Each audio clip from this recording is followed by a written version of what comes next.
Les vraies voix Sud Radio. 3 mots dans l'actu, Félix, qui sont dissension, blague et burger. Comme un air de dissension en Macronie, Clément Beaune n'exclut pas une candidature au municipal à Paris face à la ministre de la Culture, Rachida Dati. Le haut commissaire au plan l'a laissé entendre ce matin sur Sud Radio.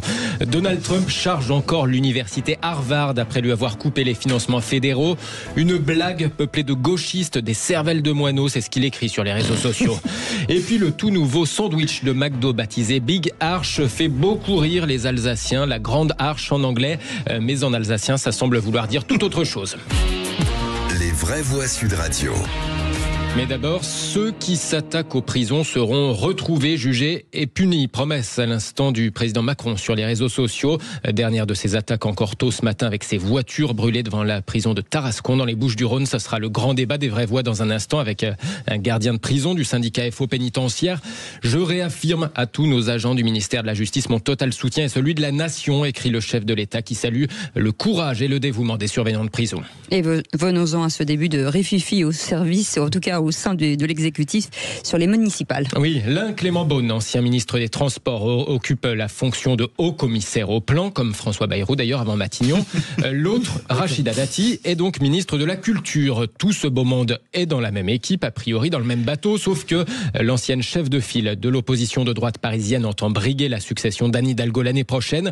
Et Clément Beaune n'exclut pas donc une candidature dans la capitale sur les plates-bandes de Rachida Dati. J'écarte aucune possibilité. Est-ce que vous soutiendrez Rachida Dati ? Écoutez, moi je suis pas contre quelqu'un ou qui que ce soit, je suis d'abord pour un projet. Oui, ça mais c'est important parce que oui, ça peut faire des différences. Oui. Par exemple, j'ai entendu Madame Dati sur la question des transports, que je connais bien, dire qu'elle voulait revenir sur la politique des dernières années, rouvrir les voies sur berge. Bon, moi c'est pas mon projet, c'est pas celui de ma famille politique. Madame Dati, elle est engagée à Paris depuis longtemps et elle y est légitime pour sa famille politique, mais c'est pas ma famille politique. Il y a aucune raison quand on est dans un parti et dans un socle commun, comme on dit parfois, mais qui est en fait le bloc central d'abord, c'est-à-dire Renaissance, Horizon, le Modem. Je souhaite que ça soit, qu'il y ait un candidat de notre famille politique. Pourquoi ? Parce que ça serait quand même bizarre que dans la capitale de la France, notre famille politique, notre sensibilité politique, notre courant politique ne soit pas représenté. Clément Beaune, au commissaire au plan, au micro de Jean-Jacques Bourdin dans le Grand Matin Sud Radio.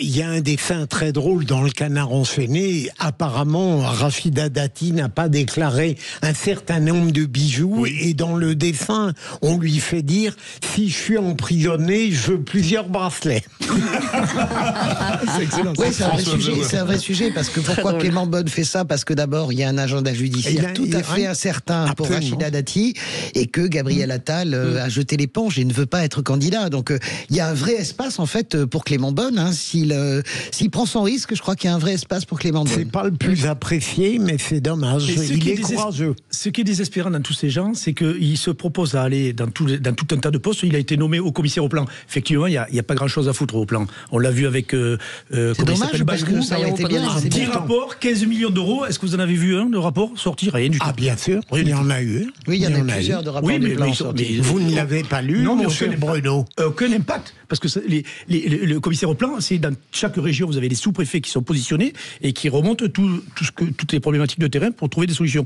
Mais le résultat, dites-moi le résultat concrètement. Non mais enfin, le plan justement, c'est sur 10 ou 15 ans. Mais c'est fini, la data et tout ça, c'est fini. Non mais je ne sais pas pourquoi vous devenez réac à ce point. Bruno, c'est dingue. Non mais je plaisante. Mais lui, c'est pas un nostalgique du Gosplan. Et il n'a jamais été à gauche. Deuxième mot. Tu vois, ça a coûté 15 millions d'euros pour 10 rapports. Mais il n'est à gauche que pour la jeunesse. C'est vrai que c'est un peu il n'est même pas à gauche. Deuxième mot, blague. Donald Trump charge encore Harvard. Oui, l'université déjà privée de financement fédéral pour des accusations de wokisme et même d'antisémitisme liées aux mobilisations pour Gaza sur le campus. Et le président des États-Unis d'enfoncer le clou sur son réseau social. Harvard est une blague qui enseigne la haine, l'imbécilité, qui ne devrait plus recevoir de fonds fédéraux.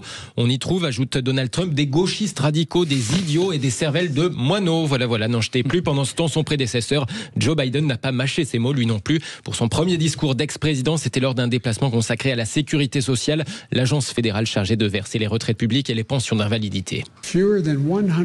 En moins de 100 jours, cette nouvelle administration a fait tant de choses, tant de dégâts et tant de destruction. Tout cela est arrivé si vite, c'est à couper le souffle. Ils attaquent la sécurité sociale à coups de hache. Nous avons entendu comment les personnes encouragées par cette administration parlent de la sécurité sociale, dont l'un d'entre eux en la qualifiant de pyramide de Ponzi. De quoi diable parle-t-il? Les gens gagnent ces prestations, ils y ont cotisé, ils en dépendent et personne ne devrait les leur retirer. Les Républicains sont prêts à nuire à la classe moyenne et à la classe ouvrière afin d'accroître considérablement la richesse de ceux qui sont déjà très riches. Pour qui se prennent-ils? Joe Biden, ancien président des États-Unis. D'ailleurs, Donald Trump, de son côté, a partagé les moments de flottement de ce discours, puisque, comme à chaque fois, le démocrate a eu des moments, on va dire, d'hésitation, des phrases restées un peu en suspens. Je voulais être sévère, moi, avec Joe Biden, parce que Joe Biden peut bien faire les vierges effarouchées. La réalité, c'est que il est en grande partie responsable de l'arrivée de Trump, en s'accrochant indéfiniment au pouvoir sans vouloir passer la main. Il a laissé la porte à une candidate qui n'a pas eu le temps de se préparer. Donc, les remords comme ça ne m'intéressent pas beaucoup. Troisième mot, burger, le nom du nouveau sandwich de McDo amuse beaucoup les Alsaciens. Le Big Arch, c'est le petit nom de ce gros sandwich XXL. Le Big Mac à côté, c'est petits joueurs. En anglais, Big Arch, ça veut dire la grande arche. Mais pour les Alsaciens, ça voudrait plutôt dire ça. Elle est brune, elle a des grosses fesses. Voilà, parlons vrai pour être encore plus cru que PLK, Big Arch, ça voudrait même dire quelque chose comme un gros cul, disons-le en alsacien.